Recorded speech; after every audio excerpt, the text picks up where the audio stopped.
Hello everyone and welcome to the first ever episode of Flag Focus. We are here in Düsseldorf at the venue where this week all of the games will be played. At the end of this week there will literally be at least 3 qualifying teams for the Olympics for LA 2028.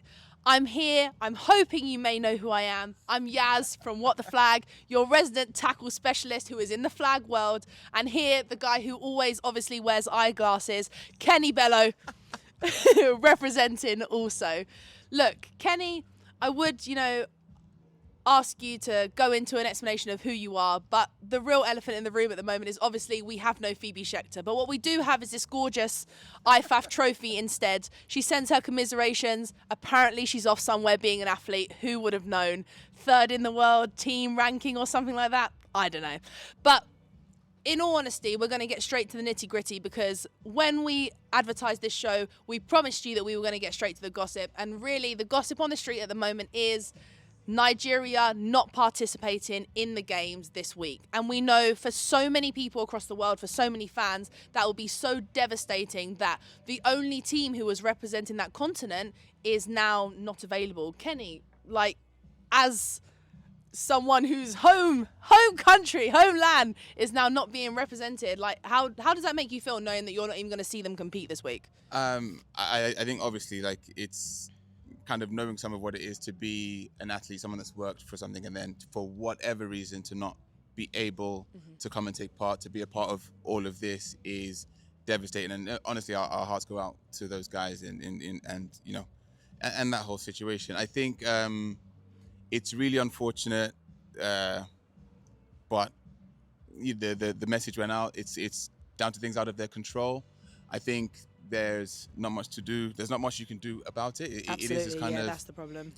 These things happen, whatever the reasons. I think there's a lot of kind of rumors, but at the end of the day, they're not here, right? So it's unfortunate for the Moroccos, the Egypts, the teams that were, also may have been able to come. And it's a shame that Africa is not represented. But I think the really good news was to read that actually the qualification process towards the 2028 Olympics has not been affected by it. So I think it's good that there's not a sense of anyone's being punished or anyone's, being chased after, but, it's just really sad. It's Absolutely. It feels like a real, big part of the world is now, not present at the games.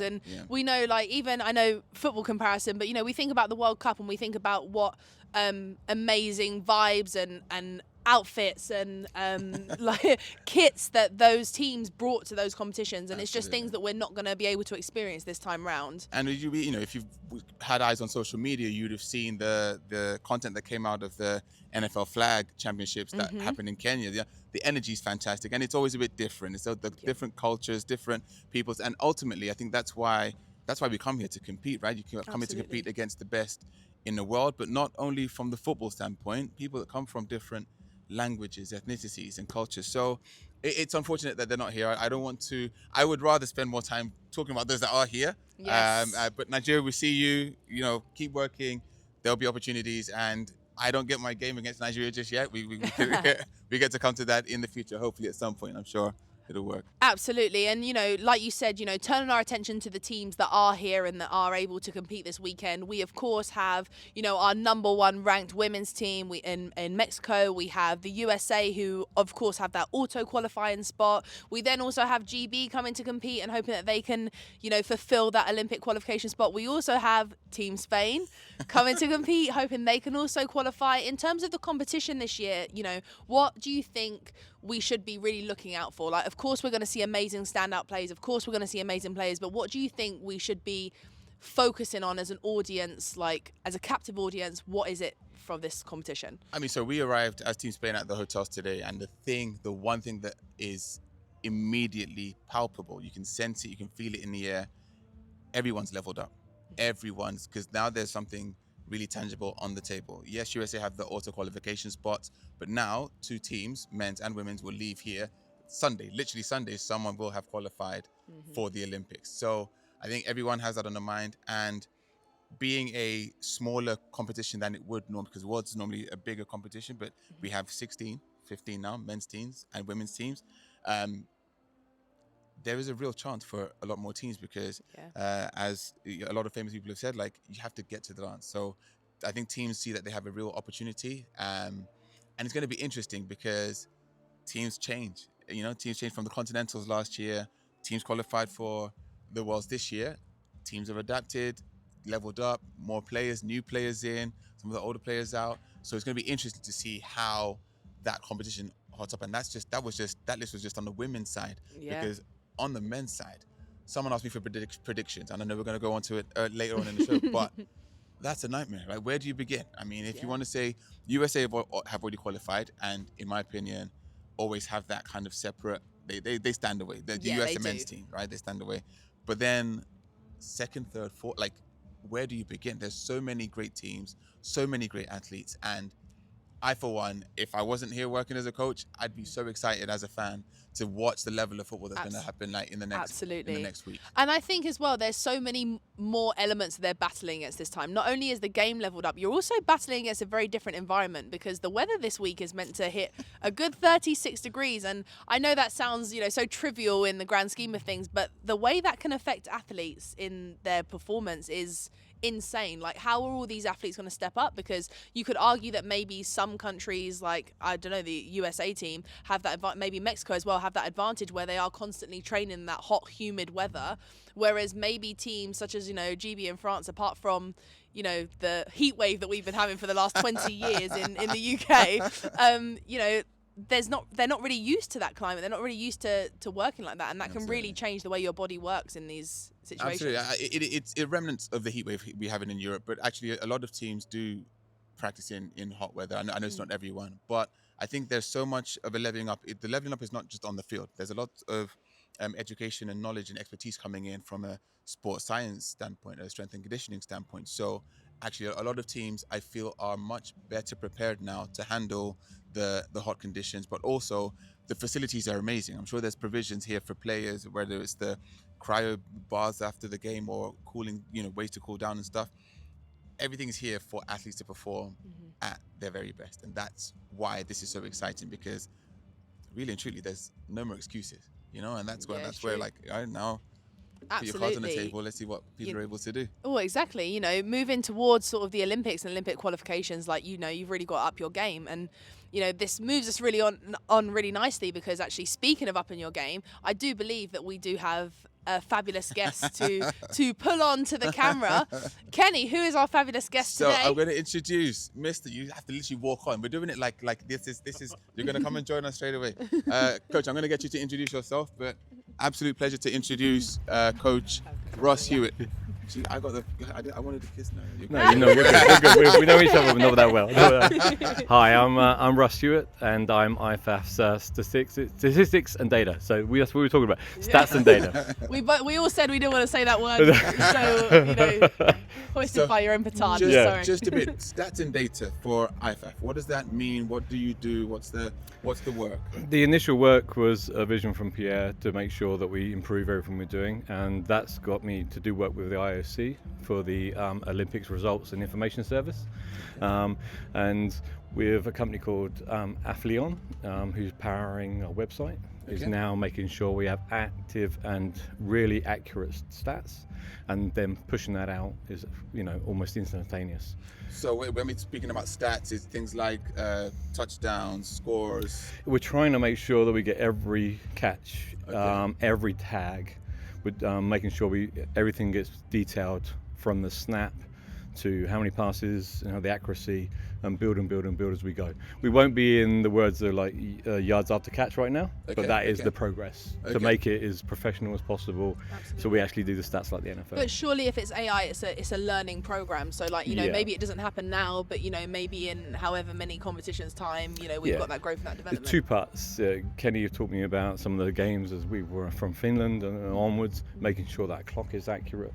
So how can the referees tie into the stats and the scoreboard, making the scores accurate, and then it's yardage and making sure that the players get their flowers really with regard to what the stats are correct. We love, as players and coaches, we love to get our flowers, so that's really appreciated. Thank you very much. In terms of the stats and how they will benefit real time, is that something that you feel is going to be beneficial for commentary? Is it Yeah, for use so widely? Or? and the only reason the app's not starting straight away is because when the NFL and the people that broadcast will want it, it needs to be instantaneous. And we're on a 8 to 10 second delay right now from saying the stats and it all coming together, so that it's not instantaneous enough for broadcasters to read. But that's the goal. The goal is to have it instantaneous. The AI thinks about it and plans it all out, and that's how it grows from there. And I think as someone that's been around IFAF World Competition since 2014, I want to say, it's really cool to even just be here where we are now and see how much the game has grown. And I think we do owe a lot of it to the investment from the NFL. We owe a lot to the announcement of the sport in the Olympics. But where do you see the future? So now we have this amazing tool for cataloging, measuring. Where do you see it going and growing? Well, that's the initial conversations come out of what we can do from NFL stats. I've been fortunate to work 17 years for the NFL doing all the international games. So now it's about what do the coaches need? Where are the hotspots on the field? How can we make it the next gen stats organization? So you can track players, you can see where classes are. That's where you elaborate to. That's the exciting part of real data. Right, so what do you need as coaches and how can we build this to work? And do you envisage teams being able to have access to all of this data? This is web-based, so everything's going to go up instantaneous, and then so that would be almost immediate, right? And then all the information will be available for us. There's some really exciting things with lengths of drives, percentages, all those things, completing percentages, all those things you would see on the NFL is what's going to actually come on the website. That's brilliant. It sounds fantastic. Really Russ, does. thank you very much for joining us. Thank you very much. Thank you so much Thank you for for taking having the me. time. Thank you. Appreciate you. Appreciate it. That was Coach Russ Hewitt. No, that So, we've had a sort of look ahead to our teams. We've spoken with the Don of stats. the title. Put that under his name. Don of stats. That's the half on the overlay at the bottom. So I guess, really what's left to talk about then is just sort of the structure of how this is going to work. So I'm going to assume that a lot of you have looked on social media and been following the page and looking at how it works. But in terms of the grid and the format of what we're going to see this week, Kenny, do you want to kind of talk us through how it's going to start, how the group stages sort of get narrowed down to that, ultimately, that huge final on the weekend? Absolutely. So we each of the men's and women's categories should have 16 teams who are spread through the groups in a snake kind of order, so that based on their rankings, but also where they earn their spots from the continentals. So each of those 4 groups play a round robin. They all play each other one time, and off the back of that, top 2 go through to the championship bracket, and the bottom 2 will go through to a plate, we call it, a kind of plate bracket underneath, so that we have games that go all the way through, and we end up with final positions for every team that takes part. Top 2 from each group go through. I'm not going to go into the details. We can have a fancy graphic that shows it, but basically the top of Group A will play second in Group B. Top of Group B will play second in Group A, and the same thing for the C's and D's. And then that gives you your quarterfinals, your semifinals, and hopefully what should be an amazing final on Sunday. Because of USA's automatic qualification. Yes, that Sunday game may be a bit tricky. Absolutely, because it's a... Don't at me, guys, please. Take the men's group for the men's section, for example. Assuming USA men's, it's a safe bet to say they make the finals. It means that bronze medal game is for a place in the Olympics. All of a sudden, that bronze medal means so much more. I mean, I know as someone who's had to play for a bronze medal before, sometimes you go into that game, you're deflated. You're like, oh, I'm only playing for bronze after all this work. But actually, that bronze means so much in terms of where your team is for the next sort of 18, 19 months, however many months it is. If you think about the potential pressure of playing in that game, putting everything on the line for this dream that so many of us have and so many of us would like to achieve, it's got to build up to some fireworks. And it's the same, I say that for the men's, it's exactly the same in the women's. If the USA women's team are in the final, that bronze medal game becomes very important. But every eyes should be on both sets of semifinals as well, because if for some reason USA don't make it in either of those groups, men's or women's, the 2 teams that make the final have automatic qualification. And then I'm like, do we end up with a kind of commiseration NFL, spot. Yeah, because then again, that changes the total tone of that bronze medal game. Absolutely. Like, you know, those two teams, they get that auto qualifier. Like, what do you do for that bronze medal game? Like, how do you keep that motivation going? Like, every game is a learning moment, right? But at what time does the emotion override the learning moment? I think ultimately everyone's a competitor. So once that whistle goes, however you're feeling before it, you're in the game, you're going to be playing. I don't think anyone's going to like take it easy or take a foot off as they go through. But as I said, it's gonna. There are so many, and it's why I'm so excited about at this point of this week.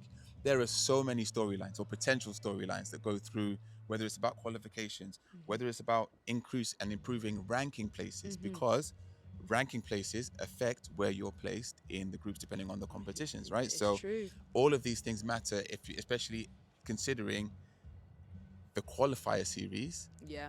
In 27, it's 2028. It starts in 2027 into 2028. Depends on where teams finish in the continentals in 2027. Absolutely. So, in essence, there's already kind of that to play for from now as well, and they get to do it all in this amazing setting, format. Honestly. And then just going back to how, you know, they slink it round and, you know, we're looking at those world rankings, we really do have a few groups of death this time round. Like, I hope I'm okay to refer to it that way, but some of these games are going to be really tense from the get-go. You know, I'm not, especially now the quality is leveled up. I'm not saying that usually the group stage is easier, but sometimes you can breathe a little bit, try a little bit more out. But actually with some of these matchups, it looks like we're going straight into full-on competition from day one, and it means we can't really get off that. I mean, the two to kind of point out, the men's group that Nigeria was in, I'm going to shoot Canada, Japan, and I want to say Austria. Don't quote me on that, but we'll check that one, okay? To make sure. Either way, those three teams, every single game is basically a playoff game because you're playing to get. And if you drop two of those games, you're not going to make it. So one of the, you know, it's a must win. The women's group C, we've talked about it multiple times.